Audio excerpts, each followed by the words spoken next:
Welcome to another episode of The Mind Game. We got a very special guest. Welcome once again to an episode of The Mind Game. We got a special guest today. As usual, all the guests we have on the show are special to me because like I told y'all before in previous shows, I'm only gonna be doing this for 8 to 10 shows and then I'm gonna take my catalog and me and my agents gonna go shopping.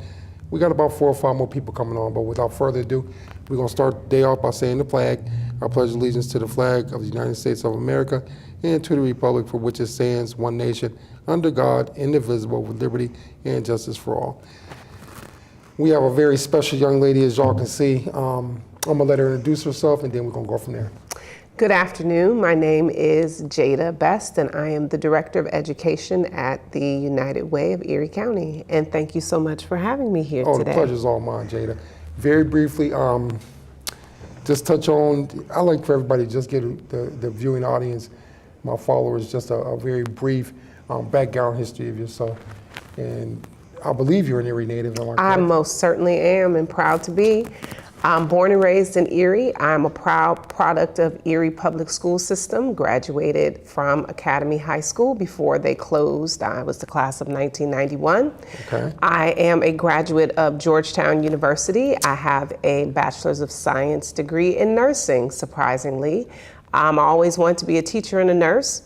I ultimately went to school for nursing and then I joined Teach for America. I thought I was going to do 2 years in the teaching corps. I was a middle school science teacher in New York City. I was very surprised that I had 7th and 8th graders who couldn't read on a 7th and 8th grade level. So I decided to pursue a master's degree in education because a lot of people said, oh, those kids can't read because of those elementary school teachers. So I decided to become an elementary school teacher.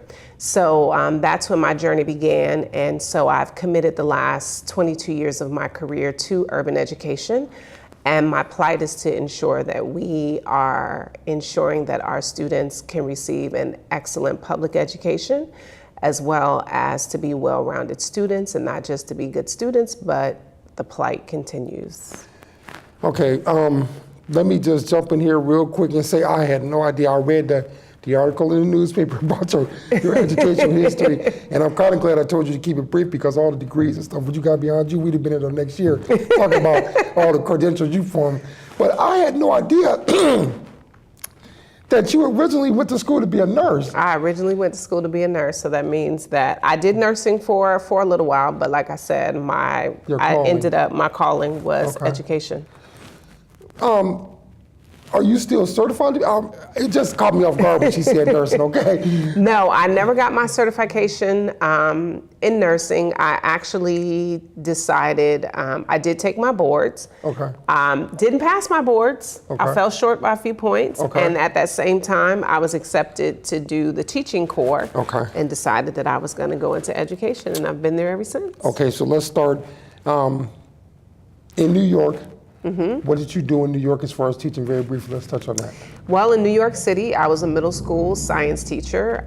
Upon getting my master's degree in education, I became an elementary school teacher. So I taught 3rd grade, I taught 5th grade. I worked at a very high-performing public school in New York City. My principal recommended me for the New York City New Leaders for New Schools. And I actually went off to do my training and got my certification to be a principal. So I was a founding principal of Achievement First East New York Charter School, which was What borough was that? I was in Brooklyn. Okay. So upon leaving Achievement First East New York Charter School, In the capacity of a principal? Of a capacity of a founding principal. So brand new school, brand new principal, school that never existed, a charter school in New York. Could you be a principal here in Erie? I actually do have my Pennsylvania certification, so yes, I could be an administrator here in Erie's public school system. Let me just go into very briefly. She's a homegrown product, born and raised here in Erie, and in the last 2 shows I've had Mr. Horton and Mr. Hilliard on.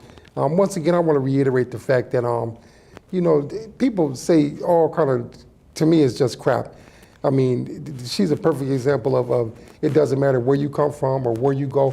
Once again, the emphasis is on what you do when you get there. And she's performing at a very high level in all capacities. When I came back to Erie, she was a I think it was, what, the 8th grade at Pfeiffer Burley? I was teaching 7th grade. Seventh grade, I okay. met you when I was working Yeah, the science. yes. So even upon coming back home, there weren't available positions at that time for school administration, and teaching is my first love and my first passion. So I decided to go back into the classroom, which is a wonderful platform and transition into my current role, because the 2 years that I spent in Erie's public school system, right on the front line, working with our students, working with our administrators at a time such as this, ensuring that our students have experienced teachers who both understand pedagogy as well as share their culture and their background, and to really have high expectations for them, not only academically, but as well as high expectations for them in terms of their behavior.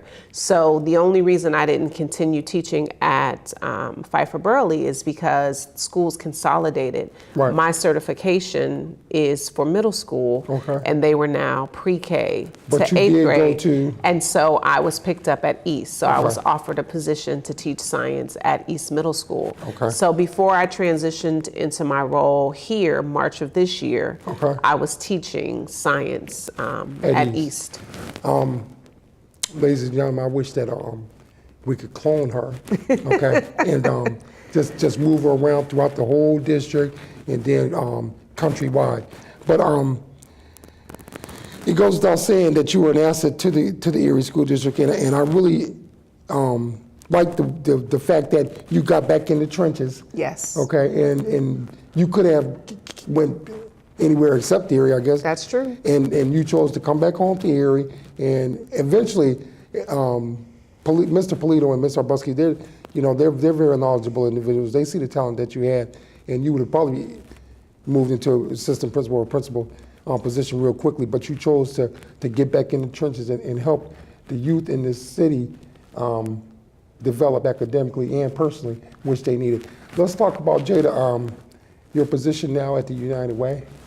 And so going back into the classroom has really provided me an opportunity to not just have an impact on the students that I teach day to day, but to truly have an impact in our community. In my role as a director of education, one of my responsibilities is to facilitate and to be the community lead for our campaign for grade level reading, as well as our community schools initiative. And so I work very closely with the community school directors. East Middle School is a community school, as well as Pfeiffer Burley being a community school, in addition to the other 7 community schools that we have. And so we In the have, district? So in the district, we have 5 that were piloted.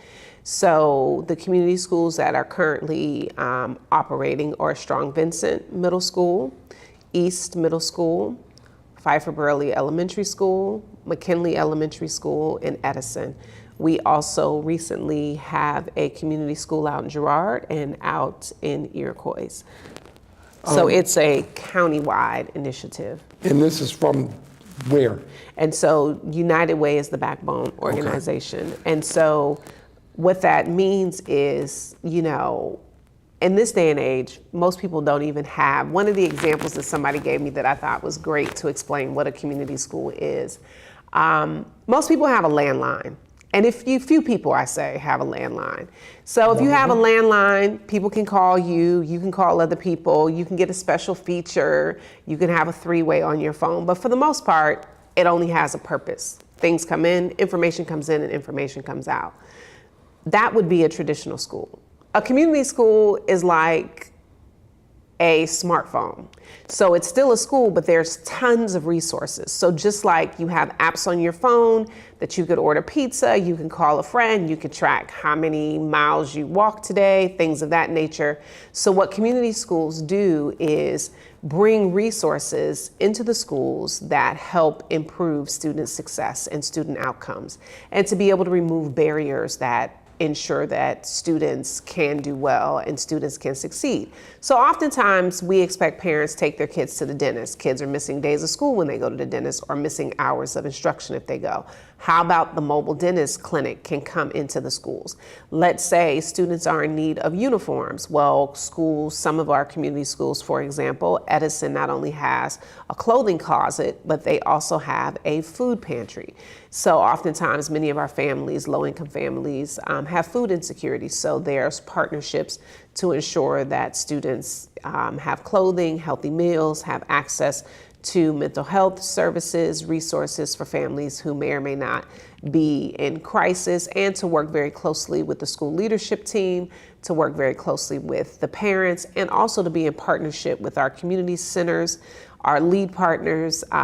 General Electric is a partner at Edison. Lord is a partner at McKinley. Gannon University is one of the partners at Strong Vincent. The Achievement Center is also a partner in many of our community school efforts. So it's a collective impact and not just working in isolation, but ensuring that we are utilizing our resources as best that we can. Okay, now I'm appreciative and I'm very grateful having you on the show, but you see me sitting behind that office at Pfeiffer Burley. I wanted to hear you say something about Pfeiffer Burley and what, who's with them.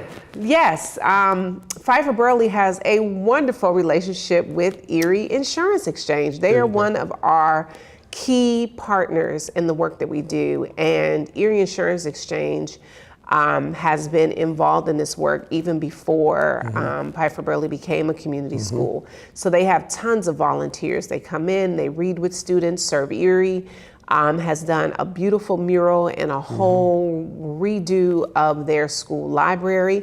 And schools should be places where students want to be. They should be happy, joyful spaces that evoke energy and light, and for students to want to be there each and every day, and for the teachers who are committed to serving our students and their principals, as well as the parents, are key partners in the work that we do every day. It goes without saying that it's going to take a collaborative effort amongst everybody.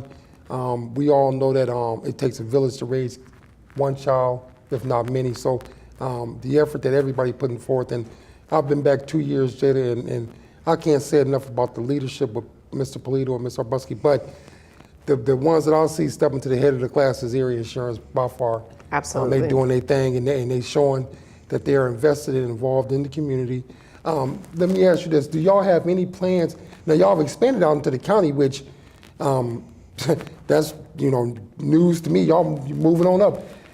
Two things. One, they just had Community School Director Week or Community Schools Week or something last week. And Miss Megan Easter and the rest of the gang over there at Pfeiffer Burley let her know that she's doing a great job in conjunction with Family Services and your team down at United Way.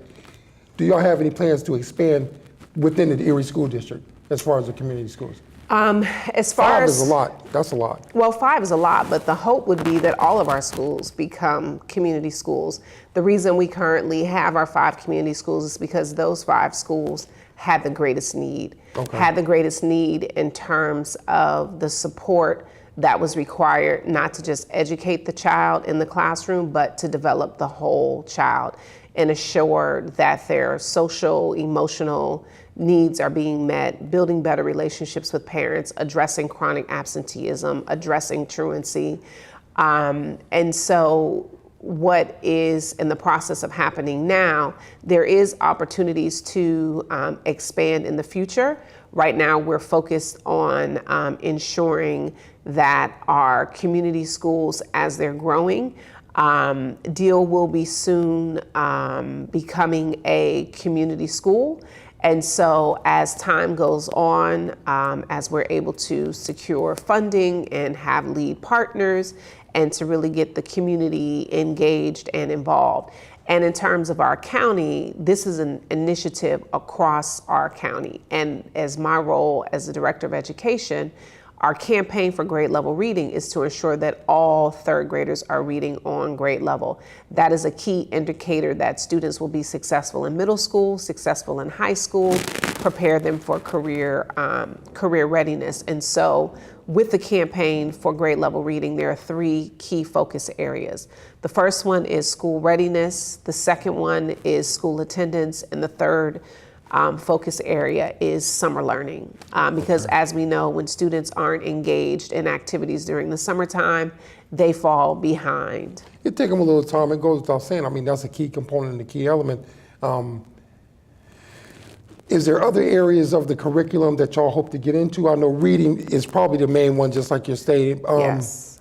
The transition, reading helps the transition from grade to middle to high school, and then from high school to post-secondary education. So I can see where y'all started the reading first. Do y'all have any other plans to move into any other aspects of the curriculum? Well, I mean, at this point, and as even beginning our conversation today, you know, many of the challenges with students who have not mastered reading, it becomes far more difficult For the other subjects? Okay. Reading is fundamental. So let's take Exactly. math. If I have a math problem, if I'm low functioning as a reader, then I can't even read. I might understand how to calculate the math problem, but if I can't read the problem to begin with, comprehend the problem, I can have all the math background in the world. So the two go hand in hand.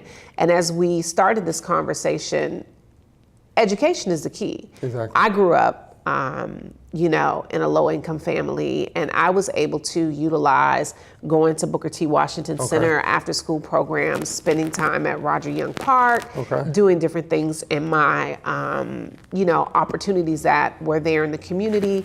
You know, my siblings had summer job programs. There was after-school help. There were things that happened not only at the centers, but happened in our church.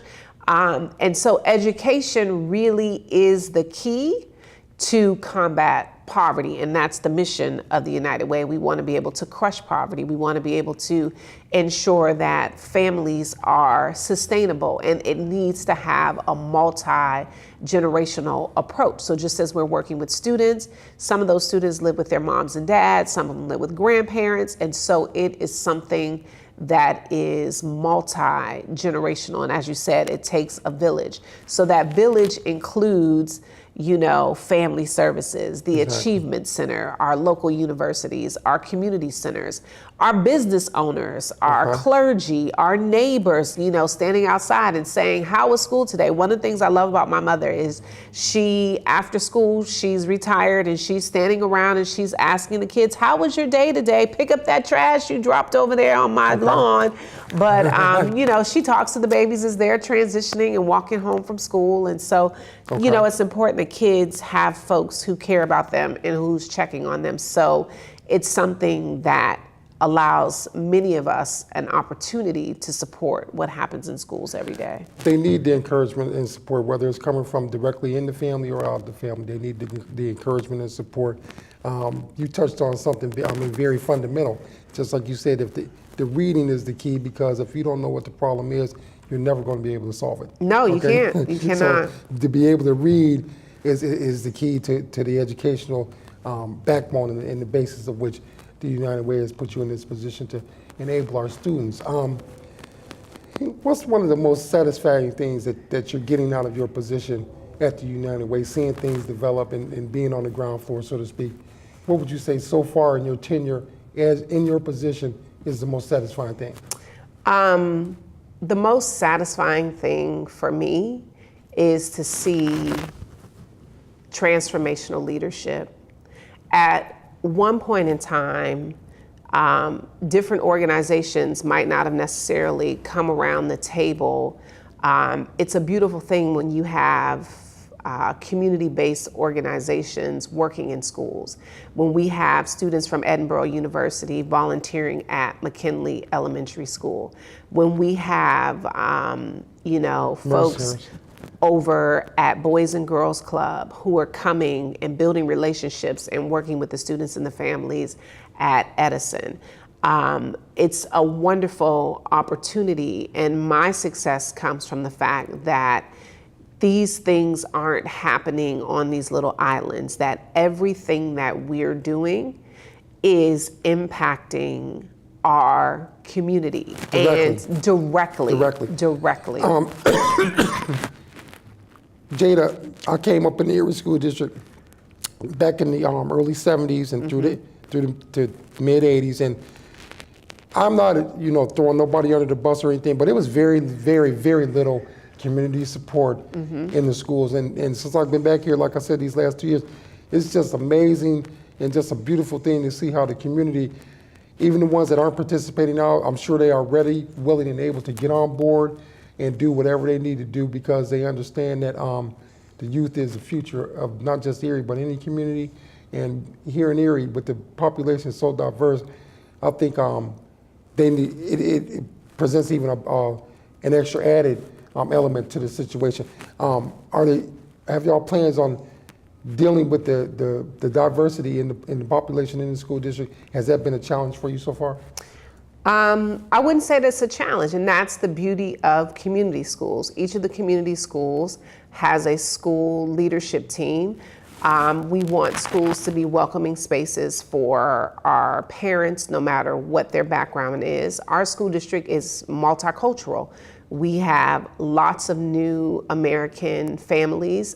There's lots of organizations that are here that are partners in the work that we are doing to ensure that we are able to build bridges and remove barriers so that our new American families, as well as those families that have some language issues. One of the things, since I wanted to highlight that's happening at Pfeiffer Burley, is oftentimes we have a difficult time communicating with parents who don't speak English or who are new to this country and haven't mastered English yet. One of the tools and resources that's available at Erie Insurance Exchange is to have a translator that you're able to call in and utilize operators that speak the dialect and the language of individual clients that they have at Erie Insurance Exchange. And since one of those persons who are at Erie Insurance Exchange sits on the school leadership team at Pfeiffer Burley, that is now a resource that's available at Pfeiffer Burley to be able to call in and communicate when there's a family or student that has a need, or a teacher that may have a need or question that the English language learner support teacher at their staff, or if there's not a translator. Because sometimes you can call, they will send a translator, but they do not share the culture or share the language or understand the dialect. So that's a perfect example of removing a barrier so that families can feel welcome in school, so that students can get what they need, parents can get what they need, but to be able to work closely with the school directors and the out-of-school time coordinators. And it goes without saying, I'm seeing this every day, it expedites the learning process. Yes. Okay, it expedites the learning process to the fact that they're able to grasp more in a short period of time than they would if they were having translation problems with the teachers or so on and so forth. One quick thing I want to ask you, Ms. Jada, where do you see the vision of the United Way in your position in the Erie Community Schools going within, let's say, just next 5 years? Where do you want to be? In the next 5 years, I honestly believe that Erie County will be a pace setter. I think we will be one of those communities where we will begin to truly see the results.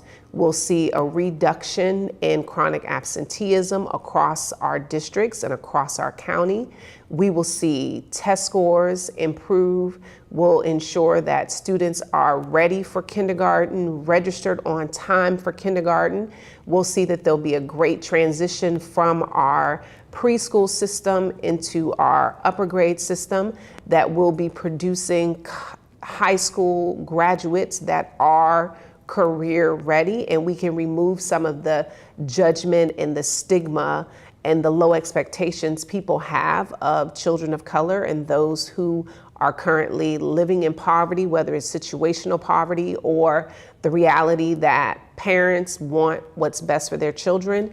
We want to ensure that we are creating productive citizens that can give back to our community. So that is my hope, that we will be pace setters, and that this will be a blueprint that other communities similar to ours can look and say, wow, that initiative is working. Wow, those strategies are effective. Wow, I can see the connection and I can see the collaboration. And so for me, I'm very hopeful. Okay. Erie is a very small jurisdiction. Coming from New York City, having also lived and worked overseas in Bermuda, this is doable. We can do this. It's a heavy lift. Okay. But together, if you're carrying your end, I'm carrying my end, those of us in our community are each carrying a small piece, just as a small ant can lift weight that is multiple times its body weight. Individually, this might seem like a task that we cannot be successful at, but collectively, I honestly believe that that it, not that it can be done, it is being done each and every day. So although we may have challenges, we have to still celebrate our successes. Well, I consider myself a man of many words, but I'm telling you, I couldn't have said it any better than this young lady right here, okay? Thank you. And I think that it's doable too, and I think the demographics, along with the environment that they're trying to create here in Erie, will be the blueprint of something that's truly special and that is able to be mastered in all the communities across the country. From what I'm seeing, people are willing to do what it takes because they understand that our youth is our future. And without the youth of the community, when you go to the most successful communities in this country, the college graduates coming from within that community is what's making that community proven to be successful and a better work environment and a better personal environment for people to live in and want to live in as well. So I have to take my hats off to the United Way, once again, Erie Insurance and all the other people in the private sector that is making this work at these community schools throughout the district and in the county, which I did not know. We're going to go ahead and wrap things up. Very briefly, Ms. Jada, any final thoughts? My only final thoughts would be is that as much as we can, as often as we can, we need to celebrate our educators, those who are on the front line. It's not an easy job. It is easy to point fingers. It is easy to say, you know, them versus us, but it's really not them versus us. We are in this work together and we have to be very supportive. So hug an educator, celebrate a teacher. Amen. Amen. Once again, I couldn't have said it better. Ms. Jada, I'm going to have to get you back on here so we can elaborate a little bit further. Once again, the pleasure is all mine, and much continued success. And you're doing a great job for the community. Thank you. I'll see y'all again.